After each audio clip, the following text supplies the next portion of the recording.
Macam ni je, tak boleh masuk sampai habis.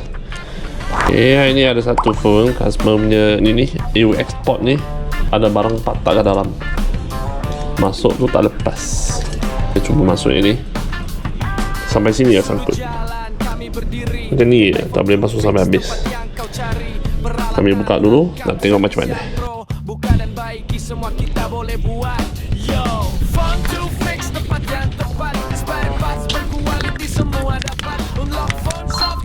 Tengok masuk air lagi.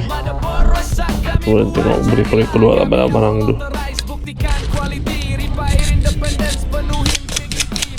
Kotor.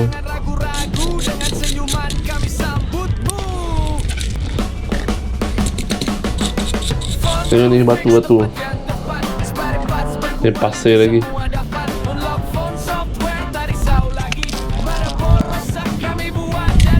Alright guys, lepas kami sudah cuci, sekarang kan you tengok di lambang ni ada headphone punya logo kan.